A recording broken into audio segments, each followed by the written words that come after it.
Hello football fans, এবারের ইউরোর favourite দল হিসেবে গণনা করা হচ্ছে ফ্রান্সকে। সর্বশেষ দুটি বিশ্বকাপ আসরের ফাইনালিস্ট দলও তারা, যাদের আক্রমণে Kylian Mbappe, Antoine Griezmann, Osman দেমবেলে সহ মিডফিল্ডে কামাভিঙ্গা, চুয়েমিনিদের মতো তারকা ফুটবলাররা আছেন, যার কারণে তাদেরই এবারের ইউরোর টপ ফেভারিট দল হিসেবে দেখছে ইউরোপীয় গণমাধ্যমগুলো। কিন্তু ইউরো শুরু হওয়ার আগে প্রস্তুতি ম্যাচে বড় ধাক্কা খেয়েছে ফেভারিট ফ্রান্স। দলের সেরা তারকাদের নিয়েও কানাডার বিপক্ষে জিততে পারেনি ফ্রান্স। দিদিয়ের দেশমের দল ম্যাচটি শেষ করেছে গোলশূন্য ড্রয়ে। কানাডার বিপক্ষের ম্যাচটিতে কিলিয়ান এমবাপ্পেকে বেঞ্চে রেখে একাদশ সাজান ফ্রান্স কোচ দিদিয়ের দেশম।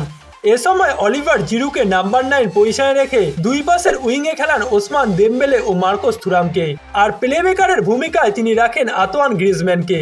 ইউরোর আগে দলকে নানা ফরমেশনে খেলানোর জন্য এই কৌশল অ্যাপ্লাই করেন দেশম, যদিও শেষ পর্যন্ত এই কৌশলে কোনো ভালো ফল পায়নি ফ্রান্স। কানাডার বিপক্ষে ড্র পাওয়ার জন্য তাদেরকে লড়াই করতে হয়েছে।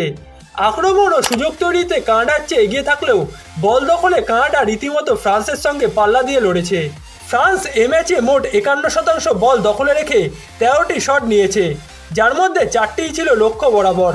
বিপরীতে কানাডা 49% বল নিজেদের দখলে রেখে মোট 7টি শট নিয়েছে, যার মধ্যে কোনোটিতে লক্ষ্য বরাবর রাখতে পারেনি তারা।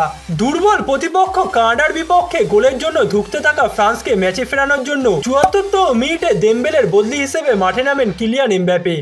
কিন্তু বাকি সময়ে এমবাপ্পেও ম্যাচে কোনো পার্থক্য গড়ে দিতে পারেননি। ম্যাচটিতে গোল না পেলেও নিজের গতির আরও একবার প্রমাণ দিয়েছেন এমবাপ্পে, কিন্তু শেষ পর্যন্ত ফ্রান্সকে এই ম্যাচটিতে জয় নিতে পারেননি তিনি, যার মাধ্যমে ফ্রান্স তাদের ইউরো যাত্রাটা শুরু করেছে ড্র দিয়ে। আগামী 17 জুন অস্ট্রিয়ার বিপক্ষের ম্যাচ দিয়ে ইউরোর অভিযান শুরু করবে ফ্রান্স। ডি গ্রুপে তাদের অন্য দুই প্রতিপক্ষ নেদারল্যান্ডস ও পোল্যান্ড। অন্যদিকে শক্তিশালী ফ্রান্সকে রুখে দেওয়া কানাডা এবার কোপা আমেরিকায় পড়েছে আর্জেন্টিনার গ্রুপে।